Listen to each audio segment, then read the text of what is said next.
The next thing I'm going to come on to is the techniques that a coach can use that can actually benefit themselves in the way they coach and the performer in how they improve in their game.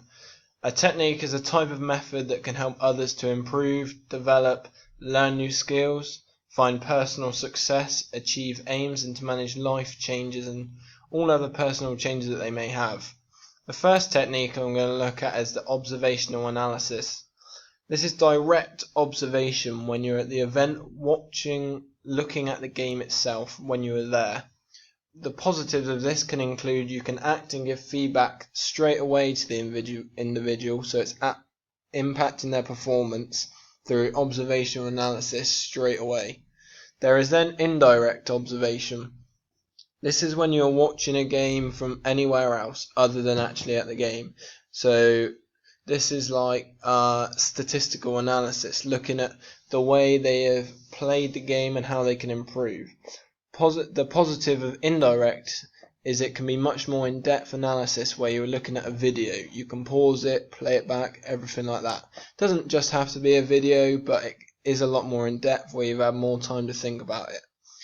It can be given at any time when you have the video to hand or when you want to talk to the individual.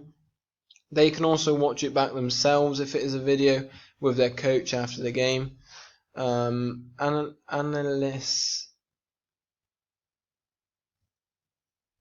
Analyze that you can collect either subjective, which is opinions, or objective, which is stats of the game.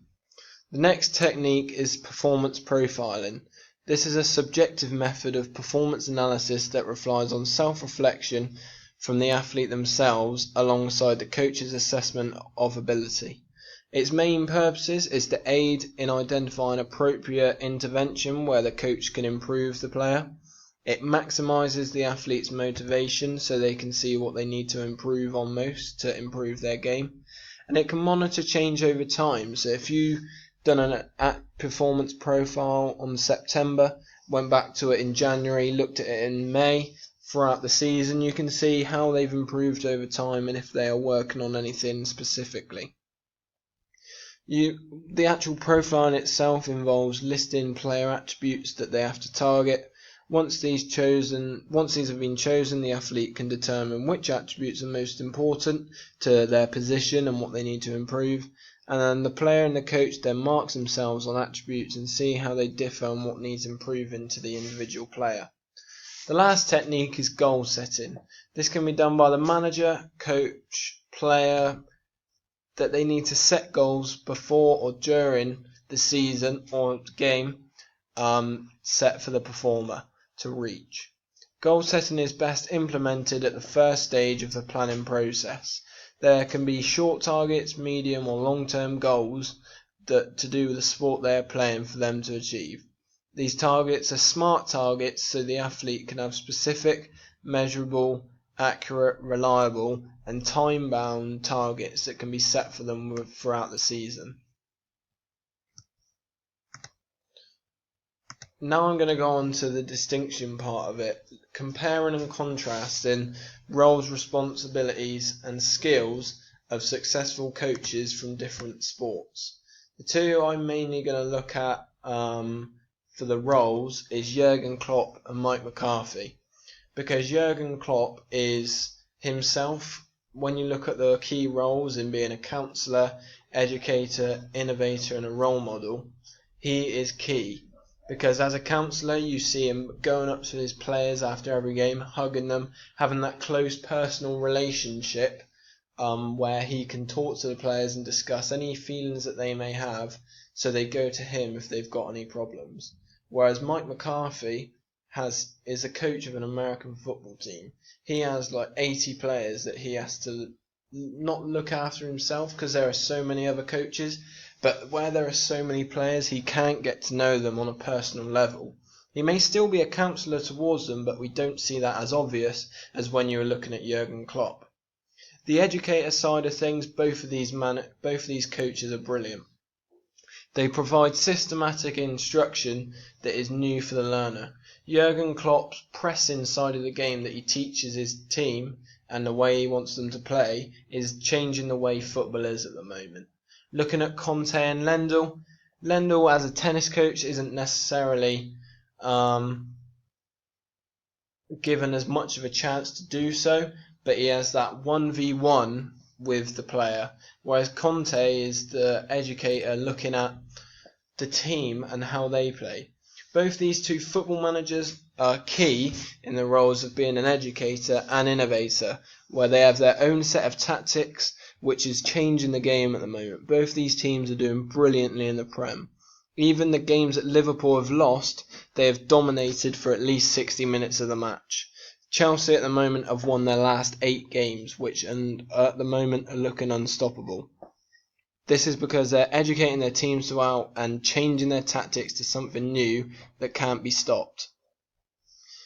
Role model, Ivan Lendl is the main person here. He was an exceptional tennis player back in the day. That Andy Murray, when Lendl was his coach, Murray would look up to him because he was such an excellent coach. Whereas Klopp and Conte are good role models in how they act. However, when they were players themselves, they didn't play at the highest of levels. Conte played higher than Klopp. However, Conte wasn't known for how he played.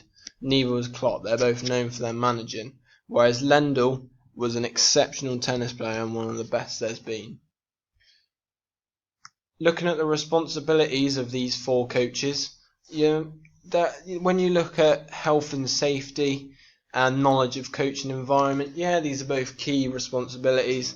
However, I'm sure just being there, all of these 4 coaches will know the environment they're in and the responsibility they have of looking after their player. But while their player is such of an elite standard, it doesn't matter as much because they will have good common sense towards it.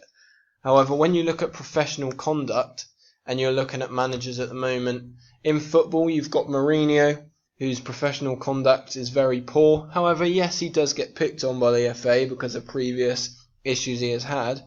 Whereas when you look at Jurgen Klopp after interviews, never says anything against the opposition or anything like that. And on the sidelines, they put their aggression into a good manner.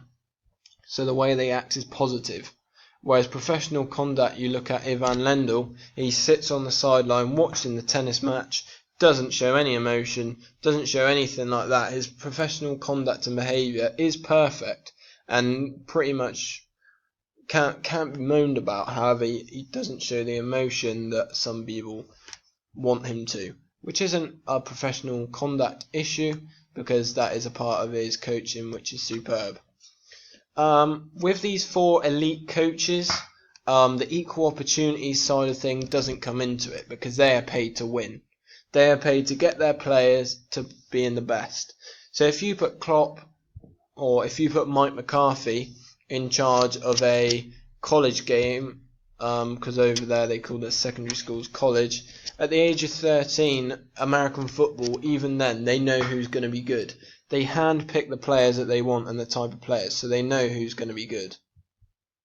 This is, so if you put him in charge of a team like that, yes, he would try and give them equal opportunities, but it'd be very hard, knowing the skills that are needed, that he is such an elite coach, to then give players that aren't so good. He can give them advice and he would still be an excellent coach, but he works best with elite level athletes.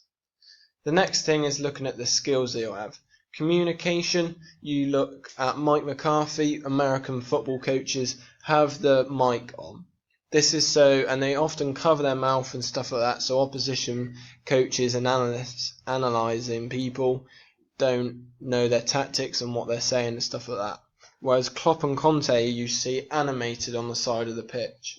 They are shouting at the players, doing this, organising them, wanting them to play exactly the way they want to. Therefore, their communication is all excellent. Whereas Ivan Lendl doesn't speak at all. Different type of coach, just sitting back and letting Murray play. He'll do his communicating after the game. All these 4 coaches' organisation, it's not the organisation which is getting ready, everything like that. It's more looking at getting the team's organisation perfect. However, looking at Mike McCarthy, who is the American football coach, his organisation needs to be key. He needs to know his opponents, what defensive plays they have, weighing up his attacking tactics versus the defending tactics and making sure they're key, and so he can adapt to breaking the next defence down. And then we go on to analysing. All of these 4 coaches will do a bit of analysing themselves, but it will be more there in the game. They're analysing it. It is primary. It's direct analysing, so they're direct observation. They're at the game, they can analyse like that. However, other than that, they will all have professional analysts that will look at games and see how they can improve, and then relay the information back to them. Next we go on to the second distinction part. This is looking at the techniques and how they've affected me over time.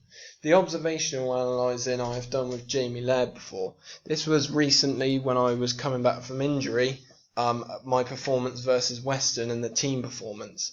This was direct and indirect, because at the game he told me things that I can improve on and what he's seen. And then the indirect was looking at the videos with him and Dan Wright, and how we could have all improved our game and prevented the goals. Unfortunately, I was injured during that game, and I know from now I rushed back too soon, which didn't help with how well the analysing can go on and observational analysis, because it was almost invalid where other parts of my game was let down because of my physical ability at the time. The next thing, performance profiling. We done this in sports coaching the other day. Meg Teach Tuck said we've got to, as you know, we had to do performance profiling on our athletes. I was with Nash. We were looking at the football attributes and what his is weak and how mine is weak and what we can improve on. And we seen what was strong and what each of us are very good at within our games. Nash is very quick, very strong, whereas mine is I read the game well, and my positioning and everything like that is very good because I can read the game. Passing I was very good, whereas areas of improvement, Nash, his final third play is very often lacks quality sometimes, where he rushes things too much and sometimes thinks too quickly. He needs to just relax sometimes, whereas my physical attributes let me down in my sprint speed and acceleration, due to flexibility and stuff like that. So therefore we both know ways of improving our performance because of what we have looked at in performance profiling. The last technique that I've done myself is with my dad at Ilchester. When we moved divisions to Dorset, the Dorset League at under 15s level, and all the other years while I was playing I had one top goal scorer. That year when we had moved, I came second with 22 goals, when the top guys scored 24. There were times in the season I'd been unselfish, and yes, it had benefited the team. However, a personal goal, because sometimes you need to put yourself above the team in certain situations that are very rare, I set myself as the main striker to be top goal scorer in that last season. This was so I had won 11 out of the 12 trophies, top goal scorer, that were available throughout my time at Ilchester. This was obviously specific to me because it was to score goals to help the team out. It was measurable because I had to score the most goals. That was kind of obvious. And then you were looking at the accuracy and the realism of doing it. And where I had done this before and really should have won it the year before, I had to set myself targets in games to see where I can improve myself better in scoring positions and finishing and stuff like that. And it was time bound because it was throughout a season. I set myself one season to do this because this was our last year of age appropriate football through Ilchester, and I knew I had to score the most goals in that season.